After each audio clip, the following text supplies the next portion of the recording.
12वां अध्याय मोक्षदायक पुण्य क्षेत्रों का वर्णन। सूत जी बोले, हे विद्वान और बुद्धिमान महर्षियों, मैं मोक्ष देने वाले शिव क्षेत्रों का वर्णन कर रहा हूं। पर्वत, वन और काननों सहित इस पृथ्वी का विस्तार 50 करोड़ योजन है। भगवान शिव की इच्छा से पृथ्वी ने सभी को धारण किया है। भगवान शिव ने भूतल पर विभिन्न स्थानों पर वहां के प्राणियों को मोक्ष देने के लिए शिव क्षेत्र का निर्माण किया है। कुछ क्षेत्रों को देवताओं और ऋषियों ने अपना निवास स्थान बनाया है, इसलिए उसमें तीर्थत्व प्रकट हो गया है। बहुत से तीर्थ ऐसे हैं जो स्वयं प्रकट हुए हैं। तीर्थ क्षेत्र में जाने पर मनुष्य को सदा स्नान, दान और जाप करना चाहिए, अन्यथा मनुष्य रोग, गरीबी तथा मूकता आदि दोषों का भागी हो जाता है। जो मनुष्य अपने देश में मृत्यु को प्राप्त होता है, वह इस पुण्य के फल से दोबारा मनुष्य योनि प्राप्त करता है, परंतु पापी मनुष्य दुर्गति को ही प्राप्त करता है। हे ब्राह्मणों, पुण्य क्षेत्र में किया गया पाप कर्म अधिक दृढ़ हो जाता है, अतः पुण्य क्षेत्र में निवास करते समय पाप कर्म करने से बचना चाहिए। सिंधु और सतलुज नदी के तट पर बहुत से पुण्य क्षेत्र हैं। सरस्वती नदी परम पवित्र और 60 मुख वाली है, अर्थात उसकी 60 धाराएं हैं। इन धाराओं के तट पर निवास करने से परम पद की प्राप्ति होती है। हिमालय से निकली हुई पुण्य सलिला गंगा 100 मुख वाली नदी है। इसके तट पर काशी, प्रयाग आदि पुण्य क्षेत्र हैं। मकर राशि में सूर्य होने पर गंगा की तटभूमि अधिक प्रशस्त एवं पुण्यदायक हो जाती है। सोनभद्र नदी की 10 धाराएं हैं। बृहस्पति के मकर राशि में आने पर यह अत्यंत पवित्र तथा अभीष्ट फल देने वाली है। इस समय यहां स्नान और उपवास करने से विनायक पद की प्राप्ति होती है। पुण्य सलिला महानदी नर्मदा के 24 मुख हैं। इसमें स्नान करके तट पर निवास करने से मनुष्य को वैष्णव पद की प्राप्ति होती है। तमसा के 12 तथा रेवा के 10 मुख हैं। परम पुण्यमयी गोदावरी के 21 मुख हैं। यह ब्रह्महत्या तथा गोवध पाप का नाश करने वाली एवं रुद्रलोक देने वाली है। कृष्णवेणी नदी समस्त पापों का नाश करने वाली है। इसके 18 मुख है तथा यह विष्णु लोक प्रदान करने वाली है। तुंगभद्रा 10 मुखी है एवं ब्रह्मलोक देने वाली है। सुवर्ण मुखरी के 9 मुख हैं। ब्रह्मलोक से लौटे जीव इसी नदी के तट पर जन्म लेते हैं। सरस्वती नदी, पंपा सरोवर, कन्याकुमारी अंतरीप तथा शुभकारक श्वेत नदी सभी पुण्य क्षेत्र हैं। इनके तट पर निवास करने से इंद्रलोक की प्राप्ति होती है। महानदी कावेरी परम पुण्यमयी है। इसके 27 मुख हैं। यह संपूर्ण अभीष्ट वस्तुओं को देने वाली है। इसके तट ब्रह्मा, विष्णु का पद देने वाले हैं। कावेरी के जो तट शैव क्षेत्र के अंतर्गत हैं, वे अभीष्ट फल तथा शिवलोक प्रदान करने वाले हैं।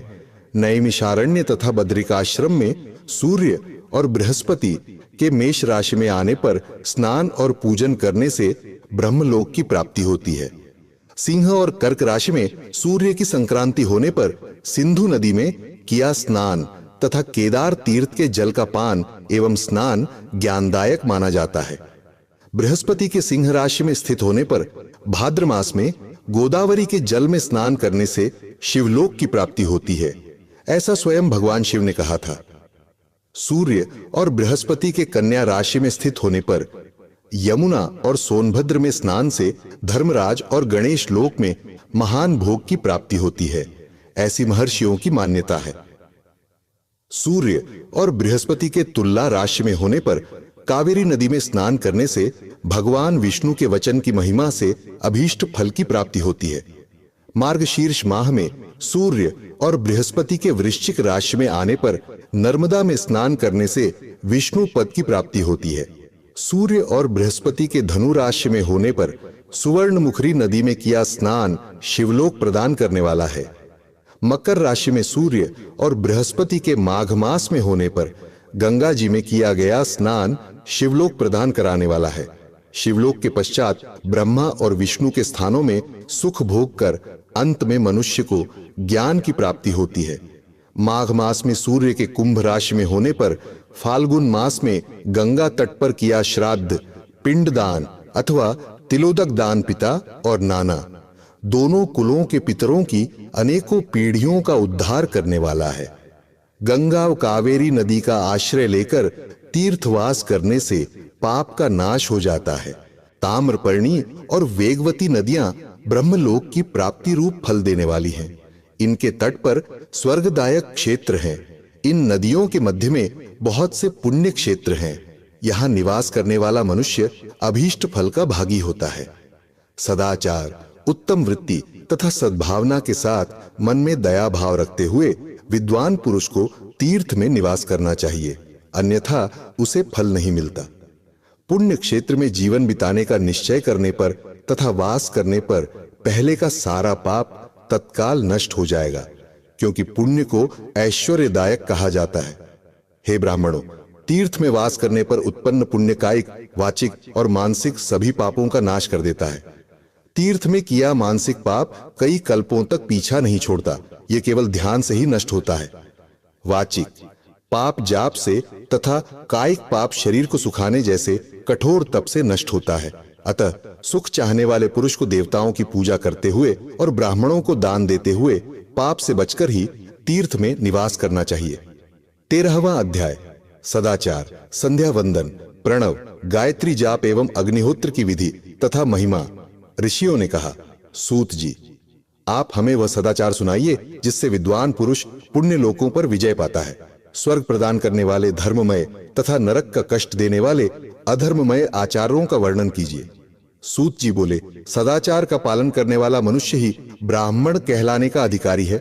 वेदों के अनुसार आचार का पालन करने वाले एवं वेद के अभ्यासी ब्राह्मण को विप्र कहते हैं।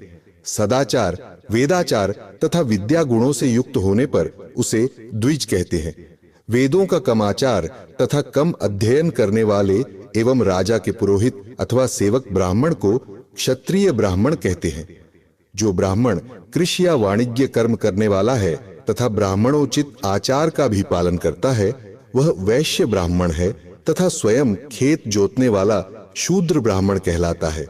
जो दूसरों के दोष देखने वाला तथा परद्रोही है, उसे चांडाल द्विज कहते हैं। क्षत्रियों में जो पृथ्वी का पालन करता है वह राजा है तथा अन्य मनुष्य राजत्वहीन क्षत्रिय माने जाते हैं। जो धान्य आदि वस्तुओं का क्रय विक्रय करता है वह वैश्य कहलाता है। दूसरों को वणिक कहते हैं। जो ब्राह्मणों, क्षत्रियों और वैश्यों की सेवा में लगा रहता है शूद्र कहलाता है। जो शूद्र हल जोतता है उसे वृषल समझना चाहिए। इन सभी वर्गों के मनुष्यों को चाहिए कि वे ब्रह्म मुहूर्त में उठकर पूर्व की ओर मुख करके देवताओं का, धर्म का, अर्थ का, उसकी प्राप्ति के लिए उठाए जाने वाले क्लेशों का तथा आय और व्यय का चिंतन करें। रात के अंतिम प्रहर के मध्य भाग में मनुष्य को उठकर मल मूत्र त्याग करना चाहिए। घर से बाहर शरीर को ढककर जाकर उत्तराभिमुख होकर मल मूत्र का त्याग करे। जल, अग्नि, ब्राह्मण तथा देवताओं का स्थान बचाकर बैठे। उठने पर उस ओर न देखे। हाथ पैरों की शुद्धि करके 8 बार कुल्ला करे। किसी वृक्ष के पत्ते से दातुन करे। दातुन करते समय तर्जनी अंगुली का उपयोग नहीं करे। तदंतर जल संबंधी देवताओं को नमस्कार कर मंत्र पाठ करते हुए जलाशय में स्नान करें। यदि कंठ तक या कमर तक पानी में खड़े होने की शक्ति न हो तो घुटने तक जल में खड़े होकर ऊपर जल छिड़क कर मंत्रोच्चारण करते हुए स्नान कर तर्पण करें। इसके उपरांत वस्त्र धारण कर उत्तरीय भी धारण करें। नदी अथवा तीर्थ में स्नान करने पर उतारे हुए वस्त्र वहां न धोएं। उसे किसी कुएं, बावड़ी अथवा घर ले जाकर धोएं। कपड़ों को निचोड़ने से जो जल गिरता है वह एक श्रेणी के पितरों की तृप्ति के लिए होता है। इसके बाद जाबाली उपनिषद में बताए गए मंत्र से भस्म लेकर लगाए। इस विधि का पालन करने से पूर्व यदि भस्म गिर जाए तो गिराने वाला मनुष्य नरक में जाता है। आपोहिष्ठा मंत्र से पाप शांति के लिए सिर पर जल छिड़क कर यस्य क्षयाय मंत्र पढ़कर पैर पर जल छिड़के। आपोहिष्ठा में 3 आर्चाएं हैं। पहली आर्चा का पाठ कर पैर, मस्तक और हृदय में जल छिड़के। दूसरी आर्चा का पाठ कर मस्तक, हृदय और पैर पर जल छिड़के तथा तीसरी आर्चा का पाठ करके हृदय, मस्तक और पैर पर जल छिड़के। इस प्रकार के स्नान को मंत्र स्नान कहते हैं। किसी अपवित्र वस्तु से स्पर्श हो जाने पर, स्वास्थ्य ठीक न रहने पर, यात्रा में या जल उपलब्ध न होने की दशा में मंत्र स्नान करना चाहिए। प्रातःकाल की संध्योपासना में गायत्री मंत्र का जाप करके 3 बार सूर्य को अर्घ्य दें। मध्याह्न में गायत्री मंत्र का उच्चारण कर सूर्य को एक अर्घ्य देना चाहिए। सायंकाल में पश्चिम की ओर मुख करके पृथ्वी पर ही सूर्य को अर्घ्य दें। सायंकाल में सूर्यास्त से 2 घड़ी पहले की गई संध्या का कोई महत्व नहीं होता। ठीक समय पर ही संध्या करनी चाहिए। यदि संध्योपासना किए बिना एक दिन बीत जाए तो उसके प्रायश्चित हेतु अगली संध्या के समय 100 गायत्री मंत्र का जाप करे। 10 दिन छूटने पर 1 लाख तथा 1 माह छूटने पर अपना उपनयन संस्कार कराए। अर्थ सिद्धि के लिए ईश, गौरी, कार्तिकेय, विष्णु, ब्रह्मा, चंद्रमा और यम व अन्य देवताओं का शुद्ध जल से तर्पण करें। तीर्थ के दक्षिण में, मंत्रालय में, देवालय में अथवा घर में आसन पर बैठकर अपनी बुद्धि को स्थिर कर देवताओं को नमस्कार कर प्रणव मंत्र का जाप करने के पश्चात गायत्री मंत्र का जाप करें। प्रणव के अ, उ और अम तीनों अक्षरों में जीव और ब्रह्मा की एकता का प्रतिपादन होता है। अतः प्रणव मंत्र का जाप करते समय मन में यह भावना होनी चाहिए कि हम तीनों लोकों की सृष्टि करने वाले ब्रह्मा, पालन करने वाले विष्णु तथा संहार करने वाले रुद्र की उपासना कर रहे हैं।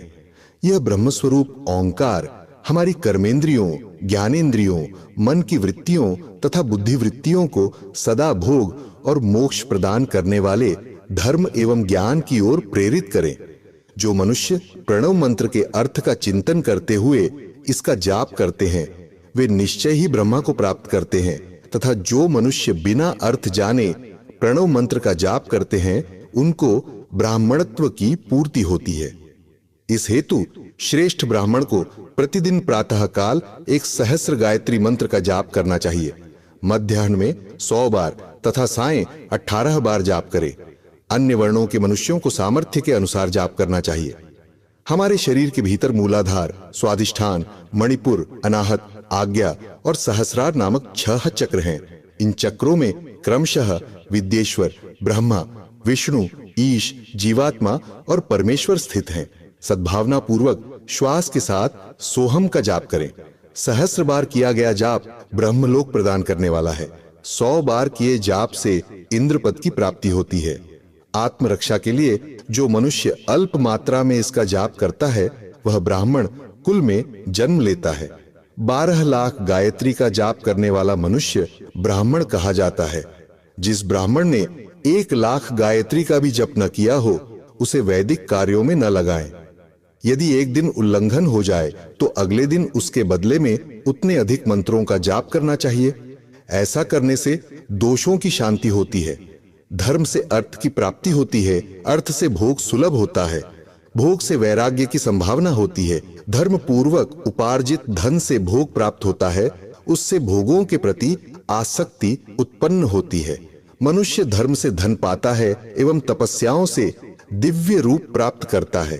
कामनाओं का त्याग करने से अंतकरण की शुद्धि होती है, उस शुद्धि से ज्ञान का उदय होता है।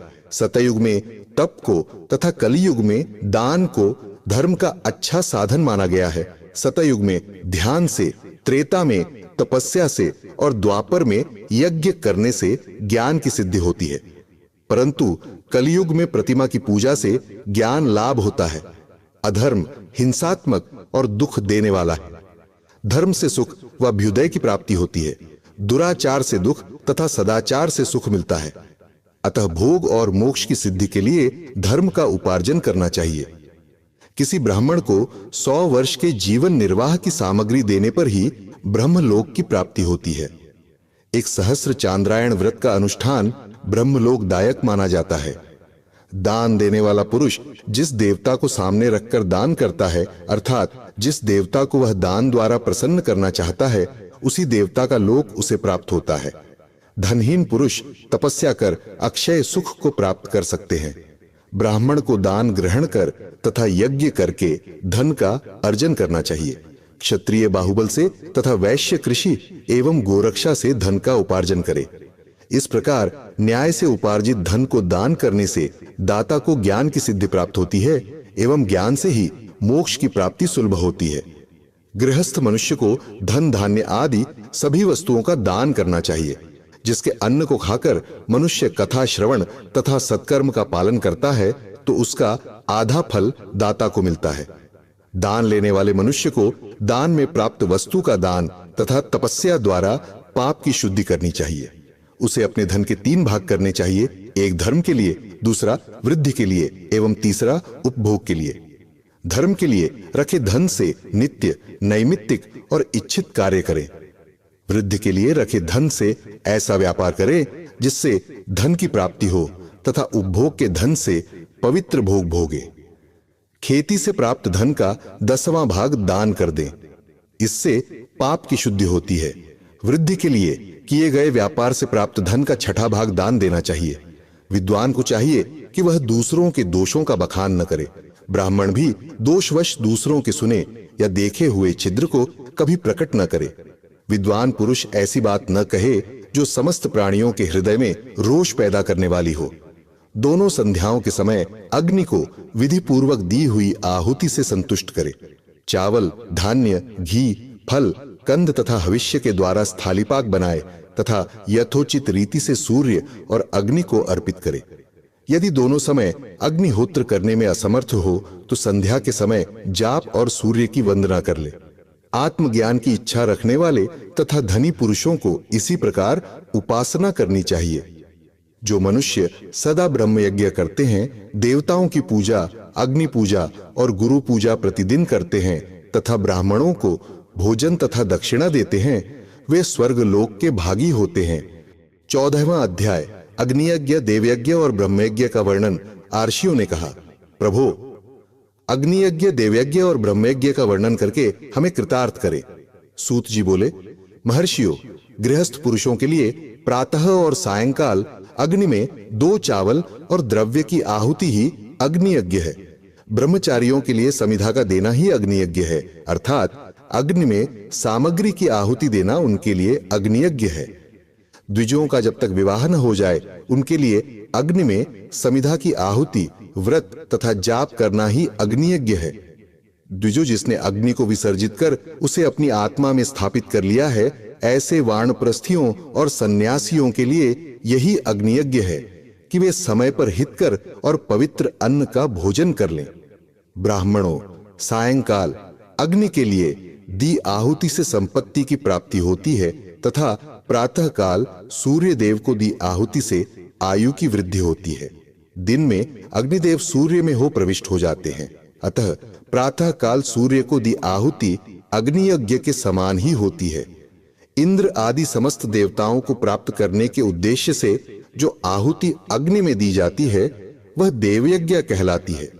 लौकिक अग्नि में प्रतिष्ठित जो संस्कार निमित्तिक हवन कर्म है वह देवयज्ञ है। देवताओं को प्रसन्न करने के लिए नियम से विधि पूर्वक किया गया यज्ञ ही देवयज्ञ है। वेदों के नित्य अध्ययन और स्वाध्याय को ब्रह्म यज्ञ कहते हैं। मनुष्य को देवताओं की तृप्ति के लिए प्रतिदिन ब्रह्म यज्ञ करना चाहिए। प्रातःकाल और सायंकाल को ही इसे किया जा सकता है। अग्नि के बिना देव यज्ञ कैसे होता है, इसे श्रद्धा और आदर से सुनो। सृष्टि के आरंभ में सर्वज्ञ और सर्वसमर्थ महादेव शिवजी ने समस्त लोगों के उपकार के लिए वारों की कल्पना की। भगवान शिव संसार रूपी रोग को दूर करने के लिए वैद्य है, सबके झाता तथा समस्त औषधियों के औषध हैं। भगवान शिव ने सबसे पहले अपने वार की रचना की जो आरोग्य प्रदान करने वाला है। तत्पश्चात अपनी माया शक्ति का वार बनाया जो संपत्ति प्रदान करने वाला है। जन्म काल में दुर्गतिग्रस्त बालक की रक्षा के लिए कुमार के वार की कल्पना की। आलस्य और पाप की निवृत्ति तथा समस्त लोगों का हित करने की इच्छा से लोक रक्षक भगवान विष्णु का वार बनाया। इसके बाद शिवजी ने पुष्टि और रक्षा के लिए आयुः कर्ता त्रिलोक सृष्टा परमेष्टि ब्रह्मा का आयुष कारक वार बनाया। तीनों लोकों की वृद्धि के लिए पहले पुण्य पाप की रचना होने पर लोगों को शुभाशुभ फल देने वाले इंद्र और यम के वारों का निर्माण किया। ये वार भोग देने वाले तथा मृत्यु भय को दूर करने वाले हैं। इसके उपरांत भगवान शिव ने 7 ग्रहों को इन वारों का स्वामी निश्चित किया। ये सभी ग्रह नक्षत्र ज्योतिर्मय मंडल में प्रतिष्ठित हैं। शिव के वार के स्वामी सूर्य हैं।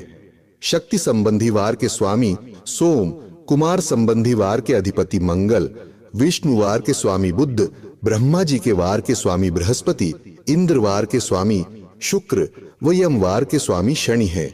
अपने अपने वार में की गई देवताओं की पूजा उनके फलों को देने वाली है। सूर्य आरोग्य और चंद्रमा संपत्ति के दाता हैं।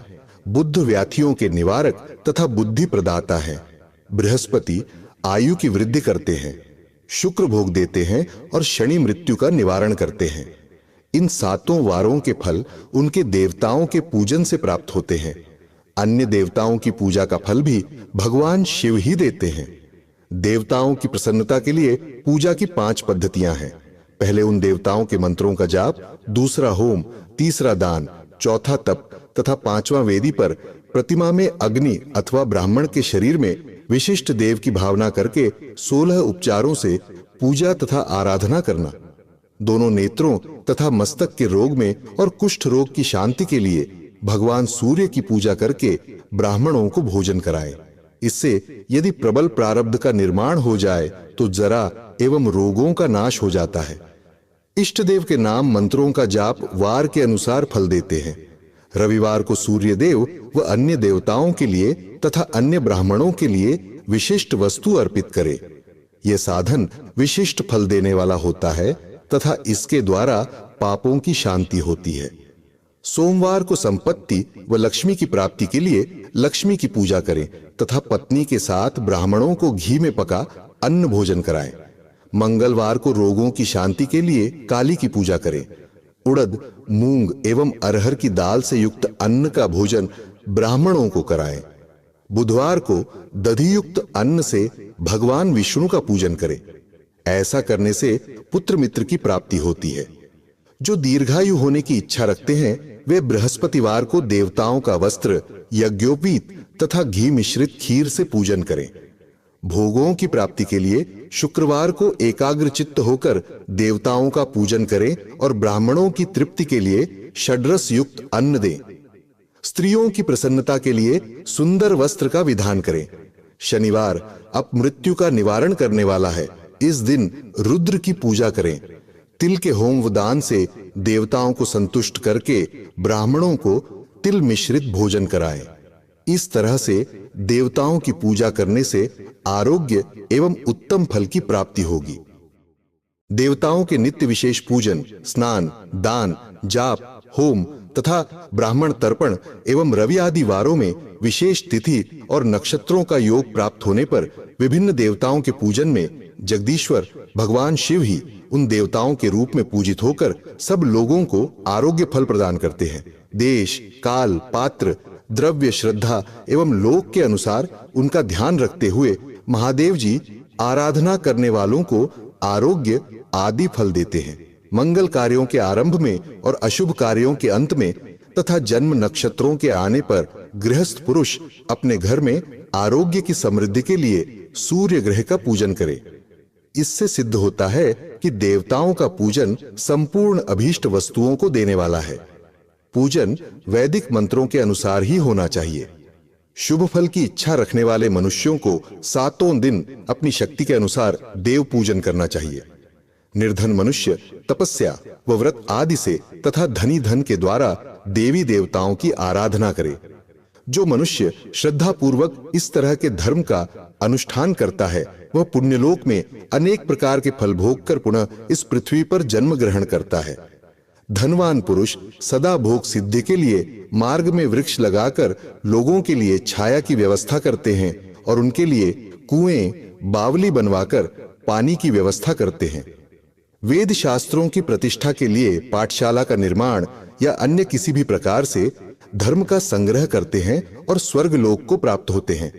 समयानुसार पुण्य कर्मों के परिपाक से अंतकरण शुद्ध होने पर ज्ञान की सिद्धि होती है। द्विजो, इस अध्याय को जो सुनता, पढ़ता अथवा सुनने की व्यवस्था करता है उसे देव यज्ञों का फल प्राप्त होता है।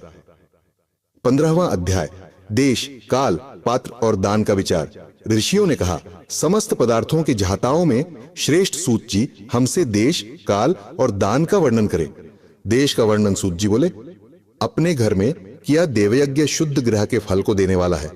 गौशाला का स्थान घर में किए गए देवयज्ञ से 10 गुना, जबकि जलाशय का तट गौशाला से 10 गुना है। एवं जहां तुलसी, बेल और पीपल वृक्ष का मूल्य हो, वह स्थान जलाशय तट से भी 10 गुना महत्व देने वाला है। देवालय उससे भी अधिक महत्व रखता है। देवालय से 10 गुना महत्व रखता है तीर्थ भूमि का तट। उससे भी श्रेष्ठ है नदी का किनारा तथा उसका 10 गुना उत्कृष्ट है तीर्थ नदी का तट। इससे भी अधिक महत्व रखने वाला है सप्तगंगा का तट, जिसमें गंगा, गोदावरी, कावेरी, ताम्रपर्णी, सिंधु, सरयू और रेवा नदियां आती हैं।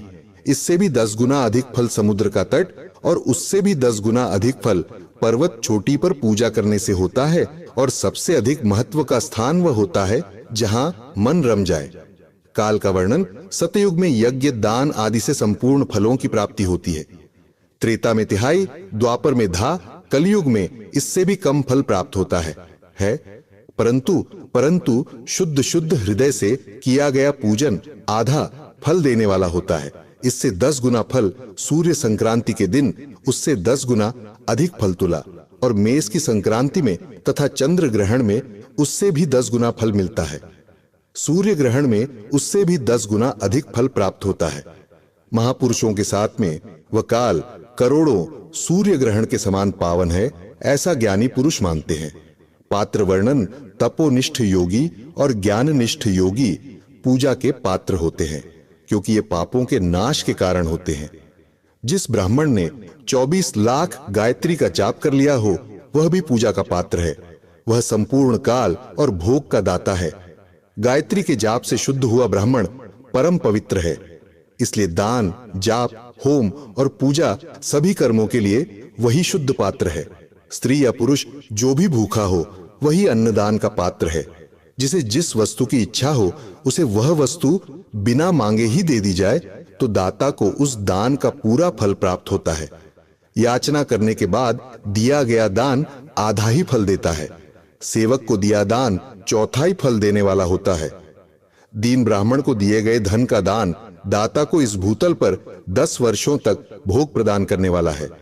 वेद वेत्ता को दान देने पर वह स्वर्गलोक में देवताओं के वर्ष से 10 वर्षों तक दिव्य भोग देने वाला है। गुरु दक्षिणा में प्राप्त धन शुद्ध द्रव्य कहलाता है। इसका दान संपूर्ण फल देने वाला है। क्षत्रियों का शौर्य से कमाया हुआ, वैश्यों का व्यापार से आया हुआ और शूद्रों का सेवा वृत्ति से प्राप्त किया धन उत्तम द्रव्य है। दान का वर्णन गौ, भूमि, तिल, सुवर्ण, घी, वस्त्र, धान्य, गुड़, चांदी, नमक, कोहड़ा और कन्या नामक 12 वस्तुओं का दान करना चाहिए। गोदान से सभी पापों का निवारण होता है और पुण्य कर्मों की पुष्टि होती है। भूमि का दान परलोक में आश्रय देने वाला होता है। तिल का दान बल देने वाला तथा मृत्यु का निवारक होता है। सुवर्ण का दान वीर्यदायक और घी का दान पुष्टिकारक होता है। वस्त्र का दान आयु की वृद्धि करता है। धान्य का दान करने से अन्न और धन की समृद्धि होती है। गुड़ का दान मधुर भोजन की प्राप्ति कराता है। चांदी के दान से वीर्य की वृद्धि होती है। लवण के दान से षड्स भोजन की प्राप्ति होती है। कोहड़ा या कूष्मांड के दान को पुष्टिदायक माना जाता है। कन्या का दान आजीवन भोग देने वाला होता है। जिन वस्तुओं से श्रवण आदि इंद्रियों की तृप्ति होती है, उनका सदा दान करें। वेद और शास्त्र को गुरुमुख से ग्रहण करके कर्मों का फल अवश्य मिलता है। इसे ही उच्च कोटि की आस्तिकता कहते हैं। भाई, बंधु अथवा राजा के भय से जो आस्तिकता होती है, वह निम्न श्रेणी की होती है। जिस मनुष्य के पास धन का अभाव है, वह वाणी और कर्म द्वारा ही पूजन करे। तीर्थ यात्रा और व्रत को शारीरिक पूजन माना जाता है। तपस्या और दान मनुष्य को सदा करने चाहिए। देवताओं की तृप्ति के लिए जो कुछ दान किया जाता है, वह सब प्रकार के भोग प्रदान करने वाला है। इससे इस लोक और परलोक में उत्तम जन्म और सदा सुलभ होने वाला भोग प्राप्त होता है। ईश्वर को सब कुछ समर्पित करने एवं बुद्धि से यज्ञ दान करने से मोक्ष की प्राप्ति होती है। 16वां अध्याय देव प्रतिमा का पूजन तथा शिवलिंग के वैज्ञानिक स्वरूप का विवेचन। ऋषियों ने कहा, साधु शिरोमणि सूत जी, हमें देव प्रतिमा के पूजन की विधि बताइए, जिससे अभीष्ट फल की प्राप्ति होती है।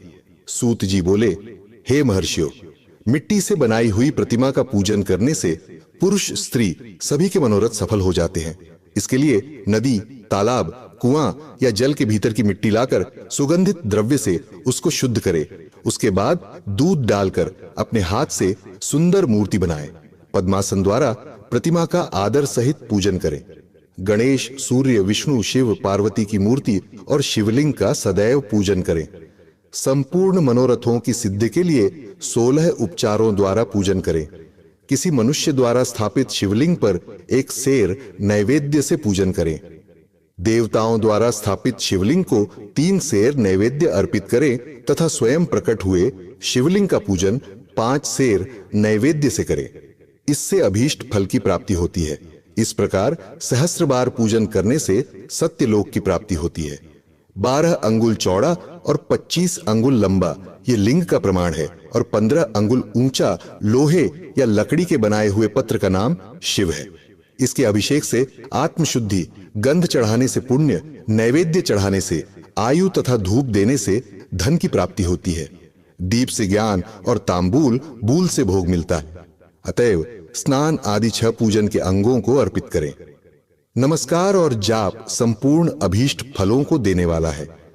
भोग और मोक्ष की इच्छा रखने वाले लोगों को पूजा के अंत में सदा जाप और नमस्कार करना चाहिए।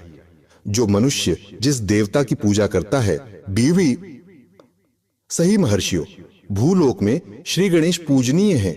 शिव जी के द्वारा निर्धारित तिथि, वार, नक्षत्र में जो विधि सहित इनकी पूजा करता है, उसके सभी पाप एवं शोक दूर हो जाते हैं और वह अभीष्ट फलों को पाकर मोक्ष को प्राप्त करता है। यदि मध्याह्न के बाद तिथि का आरंभ होता है तो रात्रि तिथि का पूर्व भाग पितरों के श्राद्ध आदि कर्म के लिए उत्तम होता है तथा बाद का भाग दिन के समय देव कर्म के लिए अच्छा होता है। वेदों में पूजा शब्द को ठीक प्रकार से परिभाषित नहीं किया गया है। पूह का अर्थ है भोग और फल की सिद्धि। जिस कर्म से संपन्न होती है उसका नाम पूजा है। मनोवांछित वस्तु तथा ज्ञान अभीष्ट वस्तुएं हैं। लोक और वेद में पूजा शब्द का अर्थ विख्यात है। नित्य कर्म भविष्य में फल देने वाले होते हैं। लगातार पूजन करने से शुभ कामनाओं की पूर्ति होती है तथा पार्यों का क्षय होता है। इसी प्रकार श्री विष्णु भगवान तथा अन्य देवताओं की पूजा उन देवताओं के वार, तिथि, नक्षत्र को ध्यान में रखते हुए तथा 16 उपचारों से पूजन एवं भजन करने से अभीष्ट फल की प्राप्ति होती है। शिव जी सभी मनोरथों को पूर्ण करने वाले हैं। महा आर्द्रा नक्षत्र अर्थात माघ कृष्णा चतुर्दशी को शिव जी का पूजन करने से आयु की वृद्धि होती है। ऐसे ही और भी नक्षत्रों, महीनों तथा वारों में शिव जी की पूजा भोजन, भोग और मोक्ष देने वाला है। कार्तिक मास में देवताओं का भजन विशेष फलदायक होता है। विद्वानों के लिए यह उचित है कि इस महीने में सब देवताओं का भजन करें। संयम व नियम से जाप, तप, हवन और दान करें, क्योंकि कार्तिक मास में देवताओं का भजन सभी दुखों को दूर करने वाला है। कार्तिक मास में रविवार के दिन जो सूर्य की पूजा करता है और तेल, कपास का दान करता है, उसका कुष्ठ रोग भी दूर हो जाता है। जो अपने तन मन को जीवन पर्यंत शिव को अर्पित कर देता है, उसे शिवजी मोक्ष प्रदान करते हैं। योनि और लिंग इन दोनों स्वरूपों के शिव स्वरूप में समाविष्ट होने के कारण वे जगत के जन्म निरूपण हैं और इसी नाते से जन्म की निवृत्ति के लिए शिवजी की पूजा का अलग विधान है। सारा जगत बिंदु नाद स्वरूप है। बिंदु शक्ति है और नाद शिव, इसलिए सारा जगत शिव शक्ति स्वरूप ही है। नाद बिंदु का और बिंदु इस जगत का आधार है। आधार में ही आधेय का समावेश अथवा लय होता है। यही स्कलीकरण है। इस सकलीकरण की स्थिति में ही सृष्टि काल में जगत का आरंभ हुआ है। शिवलिंग बिंदु नाद स्वरूप है, अतः इसे जगत का कारण बताया जाता है। बिंदु देव है और नाद शिव, इनका संयुक्त रूप ही शिवलिंग कहलाता है। अतः जन्म के संकट से छुटकारा पाने के लिए शिवलिंग की पूजा करनी चाहिए। बिंदु रूपा देवी उमा माता है और नाद स्वरूप भगवान शिव पिता। इन माता पिता के पूजित होने से परमानंद की प्राप्ति होती है। देवी उमा जगत की माता है और शिव जगत के पिता। जो इनकी सेवा करता है उस पुत्र पर इनकी कृपा नित्य बढ़ती रहती है। वह पूजक पर कृपा कर उसे अपना आंतरिक ऐश्वर्य प्रदान करते हैं। अतः शिवलिंग को माता पिता का स्वरूप मानकर पूजा करने से आंतरिक आनंद की प्राप्ति होती है। शिव पुरुष रूप है और भर्गा शक्ति प्रकृति कहलाती है। पुरुष आदिगर्भ है क्योंकि वही प्रकृति का जनक है। प्रकृति में पुरुष का संयोग होने से होने वाला जन्म उसका प्रथम जन्म कहलाता है। जीव पुरुष से बारंबार जन्म और मृत्यु को प्राप्त होता है। माया द्वारा प्रकट किया जाना ही उसका जन्म कहलाता है। जीव का शरीर जन्म काल से ही 6 विकारों से युक्त होता है, इसीलिए इसे जीव की संज्ञा दी गई है।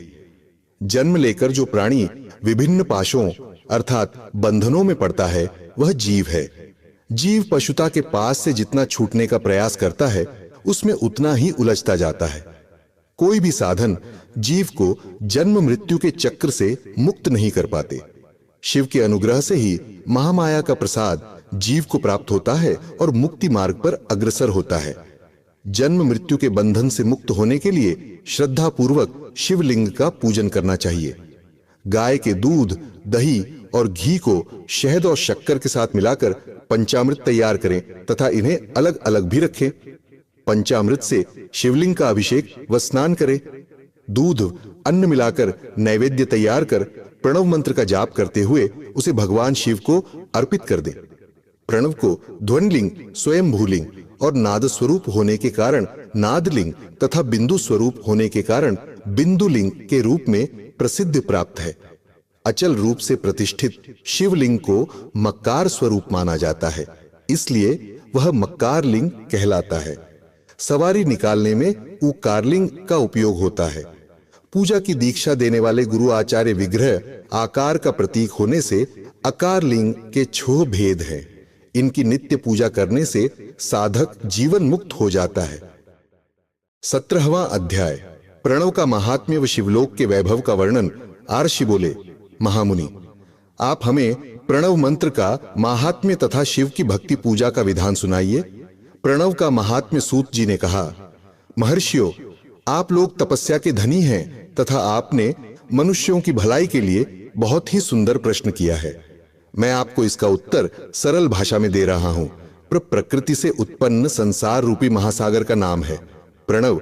इससे पार करने के लिए नौका स्वरूप है, इसलिए ओंकार को प्रणव की संज्ञा दी गई है।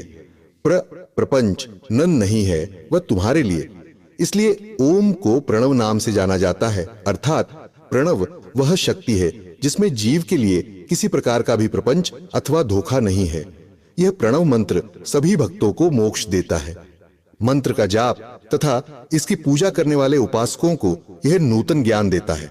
माया रहित महेश्वर को भी नव अर्थात नूतन कहते हैं। वे परमात्मा के शुद्ध स्वरूप हैं। प्रणव साधक को नया अर्थात शिव स्वरूप देता है, इसलिए विद्वान इसे प्रणव नाम से जानते हैं, क्योंकि यह नव दिव्य परमात्मा ज्ञान प्रकट करता है, इसलिए यह प्रणव है। प्रणव के 2 भेद हैं, स्थूल और सूक्ष्म। एवं सूक्ष्म प्रणव व नमः शिवाय, यह पंचाक्षर मंत्र स्थूल प्रणव है। जीवन मुक्त पुरुष के लिए सूक्ष्म प्रणव के जाप का विधान है, क्योंकि यह सभी साधनों का सार है। देह का विलय होने तक सूक्ष्म प्रणव मंत्र का जाप अर्थभूत परमात्मा तत्व का अनुसंधान करता है। शरीर नष्ट होने पर ब्रह्म स्वरूप शिव को प्राप्त करता है। इस मंत्र का 36 करोड़ बार जाप करने से मनुष्य योगी हो जाता है। यह अकार, उकार, मकार, बिंदु और नाद सहित अर्थात अ, उ, म 3 दीर्घ अक्षरों और मात्राओं सहित प्रणव होता है, जो योगियों के हृदय में निवास करता है। यही सब पापों का नाश करने वाला है। अशिव है, उ शक्ति और मकार इनकी एकता है। पृथ्वी, जल, तेज, वायु और आकाश 5 भूत तथा शब्द, स्पर्श आदि 5 विषय, कुल मिलाकर 10 वस्तुएं मनुष्यों की कामना के विषय हैं। इनकी आशा मन में लेकर जो कर्मों का अनुष्ठान करते हैं वे प्रवृत्ति मार्गी कहलाते हैं, तथा जो निष्काम भाव से शास्त्रों के अनुसार कर्मों का अनुष्ठान करते हैं वे निवृत्त मार्गी हैं। वेद के आरंभ में तथा दोनों समय की संध्या वंदना के समय सबसे पहले उकार का प्रयोग करना चाहिए। प्रणव के 9 करोड़ जाप से पुरुष शुद्ध हो जाता है, फिर 9 करोड़ जाप से पृथ्वी की, फिर इतने ही जाप से तेज की, फिर 9 करोड़ जाप से वायु की, और फिर 9 करोड़ जाप से गंध की सिद्धि होती है। ब्राह्मण सहस्र ओंकार मंत्रों का रोजाना जाप करने से प्रबुद्ध व शुद्ध योगी हो जाता है। फिर जितेंद्रिय होकर 5 करोड़ का जाप करता है तथा शिवलोक को प्राप्त होता है। क्रिया, तप और जाप के योग से शिव योगी 3 प्रकार के होते हैं। धन और वैभव से पूजा सामग्री एकत्र कर अंगों से नमस्कार आदि करते हुए इष्ट देव की प्राप्ति के लिए जो पूजा में लगा रहता है वह क्रिया योगी कहलाता है। पूजा में संलग्न रहकर जो परिमित भोजन करता है एवं बाह्य इंद्रियों को जीतकर वश में करता है उसे तपोयोगी कहते हैं। सभी सद्गुणों से युक्त होकर सदा शुद्ध भाव से समस्त कार्य कर शांत हृदय से निरंतर जो जाप करता है वह जप योगी कहलाता है। जो मनुष्य 16 उपचारों से शिव योगी महात्माओं की पूजा करता है वह शुद्ध होकर मुक्ति को प्राप्त करता है। जपयोग का वर्णन अर्ष्यो। अब मैं तुमसे जपयोग का वर्णन करता हूं। सर्वप्रथम मनुष्य को अपने मन को शुद्ध कर पंचाक्षर मंत्र नमः शिवाय का जाप करना चाहिए। यह मंत्र संपूर्ण सिद्धियां प्रदान करता है। इस पंचाक्षर मंत्र के आरंभ में AUM ओंकार का जाप करना चाहिए। गुरु के मुख से पंचाक्षर मंत्र का उपदेश पाकर कृष्ण पक्ष प्रतिपदा से लेकर चतुर्दशी तक साधक रोज एक बार परिमित भोजन करे, मौन रहे, इंद्रियों को वश में रखे, माता पिता की सेवा करे, नियम से 1 सहस्र पंचाक्षर मंत्र का जाप करे, तभी उसका जप योग शुद्ध होता है। भगवान शिव का निरंतर चिंतन करते हुए पंचाक्षर मंत्र का 5 लाख जाप करे। झपकाल में शिवजी के कल्याणमय स्वरूप का ध्यान करे। ऐसा ध्यान करे कि भगवान शिव कमल के आसन पर विराजमान हैं। उनका मस्तक गंगा जी और चंद्रमा की कला से सुशोभित है। उनकी बाईं ओर भगवती उमा विराजमान हैं। अनेक शिवगण वहां खड़े होकर उनकी अनुपम छवि को निहार रहे हैं। मन में सदाशिव का बारंबार स्मरण करते हुए सूर्य मंडल से पहले उनकी मानसिक पूजा करे। पूर्व की ओर मुख करके पंचाक्षर मंत्र का जाप करे। उन दिनों साधक शुद्ध कर्म करे तथा अशुद्ध कर्मों से बचा रहे। जाप की समाप्ति के दिन कृष्ण पक्ष की चतुर्दशी को शुद्ध होकर शुद्ध हृदय से 12 सहस्र जाप करे। तत्पश्चात ईशान, तत्पुरुष, अघोर, वामदेव तथा सद्योजात के प्रतीक स्वरूप 5 शिव भक्त ब्राह्मणों का वर्ण कर शिव का पूजन विधि पूर्वक कर होम प्रारंभ करे। विधि विधान से भूमि को शुद्ध कर वेदी पर अग्नि प्रज्वलित करे। गाय के घी से 1100 अथवा 1000 आहुतियां स्वयं दे या 108 आहुतियां ब्राह्मण से दिलाए। दक्षिणा के रूप में एक गाय अथवा बैल देना चाहिए। प्रतीक रूप 5 ब्राह्मणों के चरणों को धोए तथा उस जल से मस्तक को सींचे। ऐसा करने से अगणित तीर्थों में तत्काल स्नान का फल प्राप्त होता है। इसके उपरांत ब्राह्मणों को भरपूर भोजन कराकर देवेश्वर शिव से प्रार्थना करे। फिर 5 लाख जाप करने से समस्त पापों का नाश हो जाता है। पुनः 5 लाख जाप करने पर भूतल से सत्य लोक तक 14 भुवनों पर अधिकार प्राप्त हो जाता है। कर्म माया और ज्ञान माया का तात्पर्य माओ का अर्थ है लक्ष्मी। उससे कर्म भोग प्राप्त होता है, इसलिए यह माया अथवा कर्म माया कहलाती है। इसी से ज्ञान भोग की प्राप्ति होती है, इसलिए उसे माया या ज्ञान माया भी कहा गया है। उपर्युक्त सीमा से नीचे नश्वर भोग है और ऊपर नित्य भोग। नश्वर भोग में जीव काम कर्मों का अनुसरण करता हुआ विभिन्न योनियों व लोकों के चक्कर काटता है। बिंदु पूजा में तत्पर रहने वाले उपासक नीचे के लोकों में घूमते हैं। निष्काम भाव से शिवलिंग की पूजा करने वाले ऊपर के लोक में जाते हैं।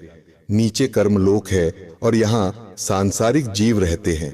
ऊपर ज्ञान लोक है जिसमें मुक्त पुरुष रहते हैं और आध्यात्मिक उपासना करते हैं।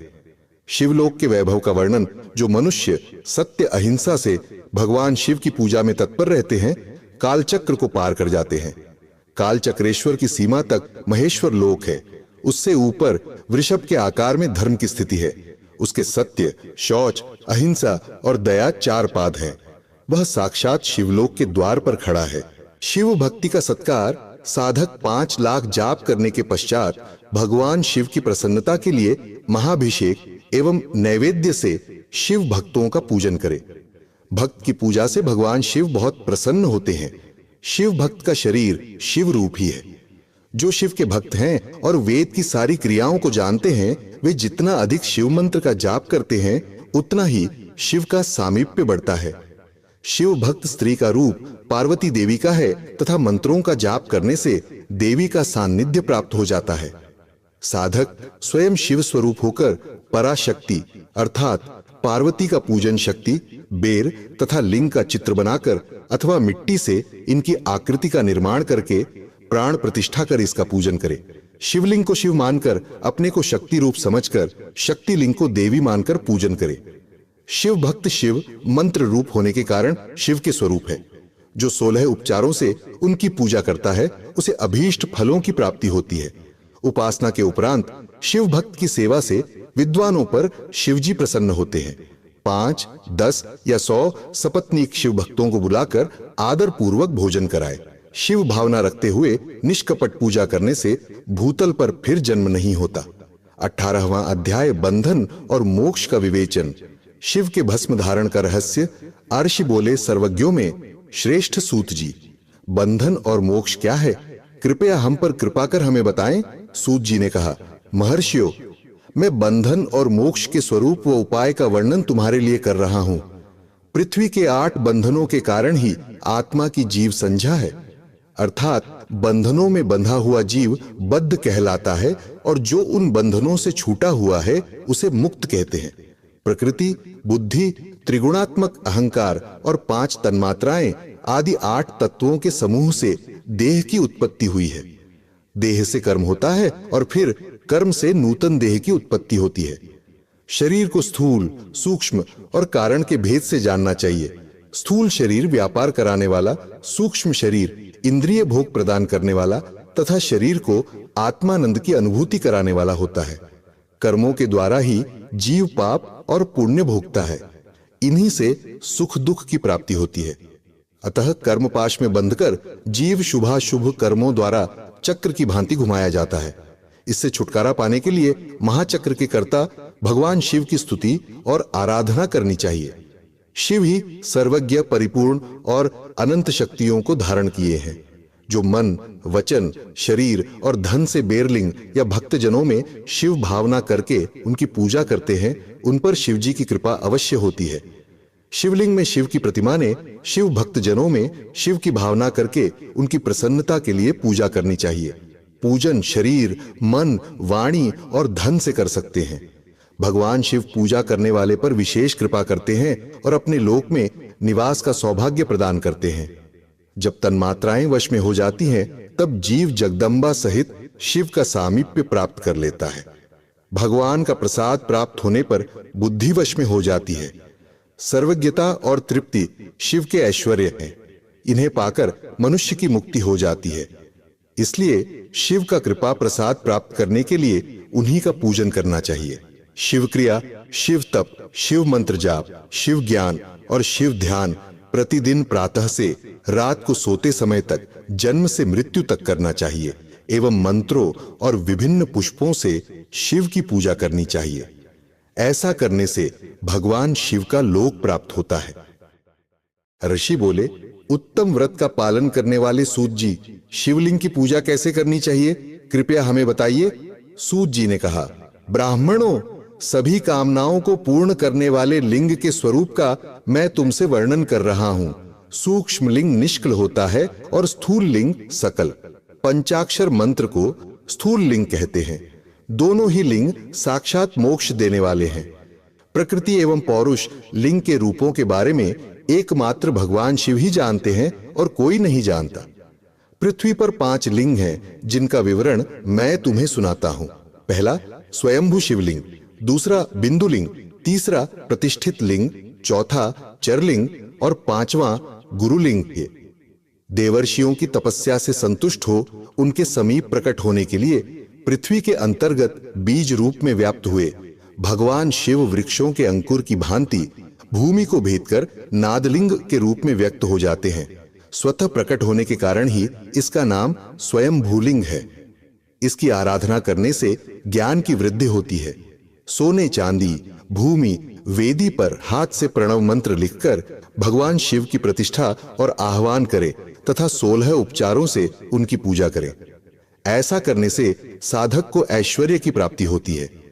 देवताओं और ऋषियों ने आत्मसिद्धि के लिए पौरुष लिंग की स्थापना मंत्रों के उच्चारण द्वारा की है।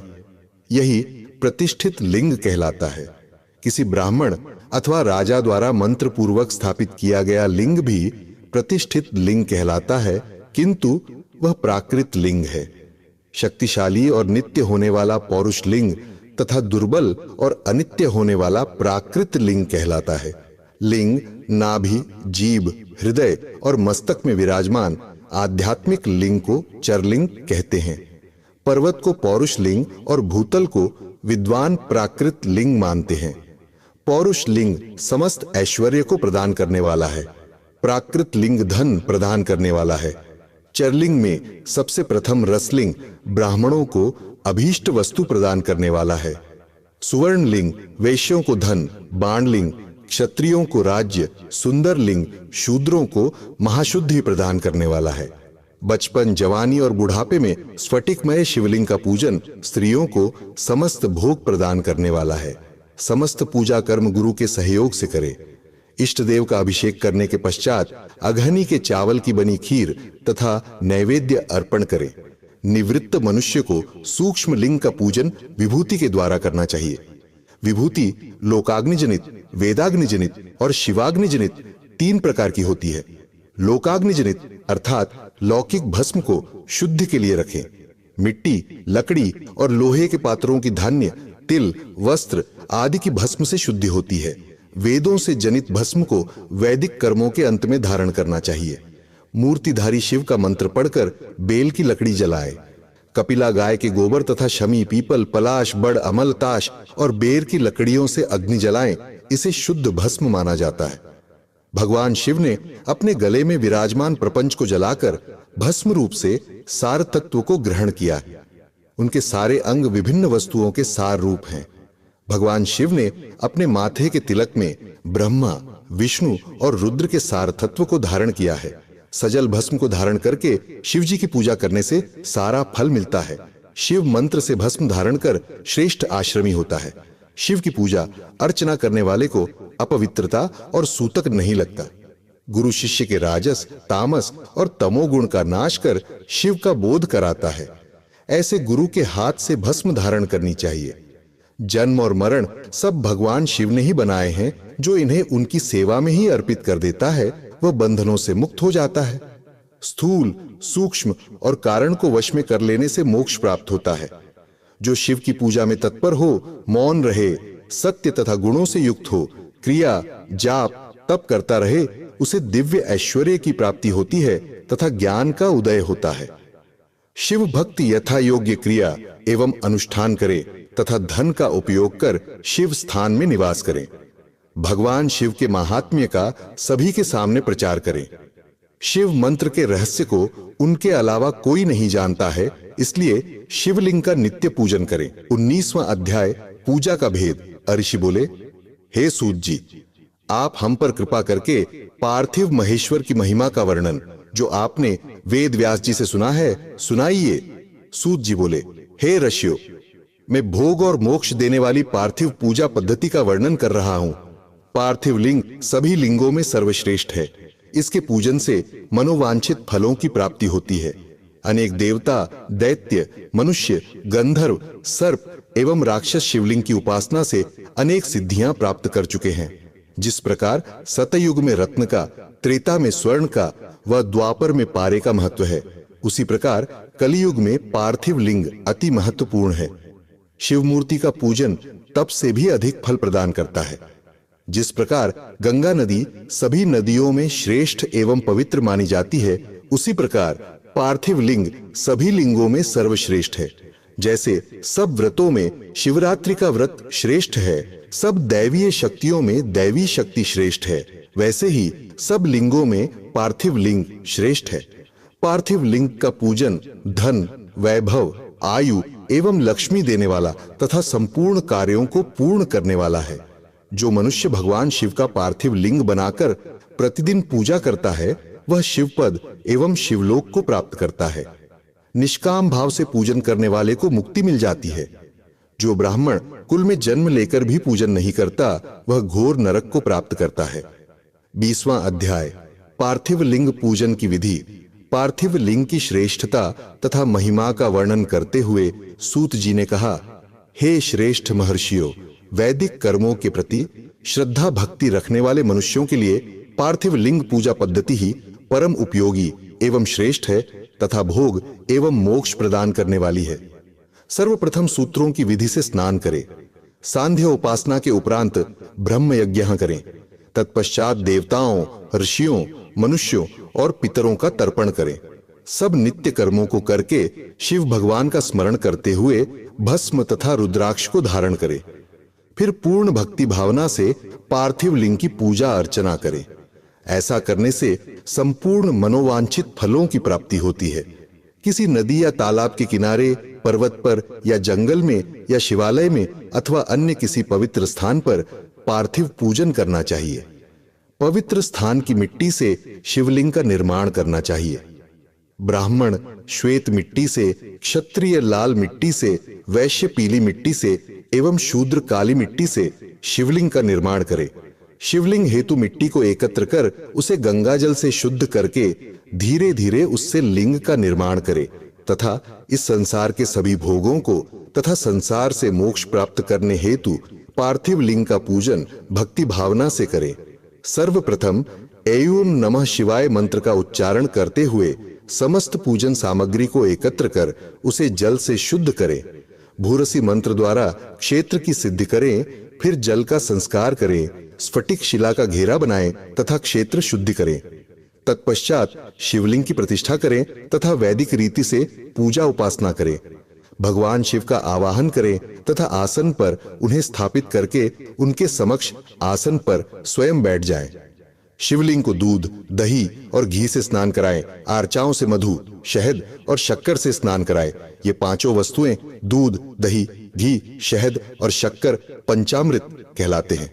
इन्हीं वस्तुओं से लिंग को स्नान कराएं। तदोपरांत उत्तरीय धारण कराएं।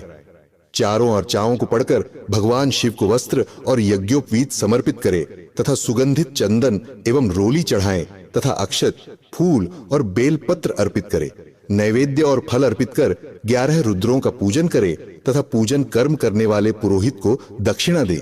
हर, महेश्वर, शंभु, शूलपाणी, पिनाकधारी, शिव, पशुपति, महादेव, गिरिजापति आदि नामों से पार्थिव लिंग का पूजन करें तथा आरती करें। शिवलिंग की परिक्रमा करें तथा भगवान शिव को साष्टांग प्रणाम करें। पंचाक्षर मंत्र तथा 16 उपचारों से विधिवत पूजन करें। इस प्रकार पूजन करते हुए भगवान शिव से इस प्रकार प्रार्थना करें कि सबको सुख समृद्धि प्रदान करने वाले हे कृपानिधान भूतनाथ शिव, आप मेरे प्राणों में बसते हैं। आपके गुण ही मेरे प्राण हैं। आप मेरे सब कुछ है। मेरा मन सदैव आपका ही चिंतन करता है।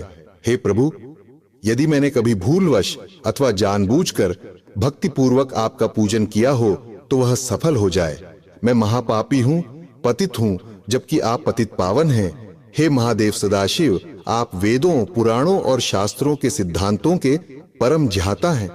अब तक कोई भी आपको पूर्ण रूप से नहीं जानता है, फिर भला मुझ जैसा पापी मनुष्य आपको कैसे जान सकता है? हे महेश्वर, मैं पूर्ण रूप से आपके अधीन हूं। हे प्रभु, कृपा कर मुझ पर प्रसन्न होइए और मेरी रक्षा कीजिए। इस प्रकार प्रार्थना करने के बाद भगवान शिव को फूल व अक्षत चढ़ाकर प्रणाम कर आदर पूर्वक विसर्जन करे। हे मुनियों, इस प्रकार की गई भगवान शिव की पूजा भोग और मोक्ष प्रदान करने वाली एवं भक्ति भाव बढ़ाने वाली है।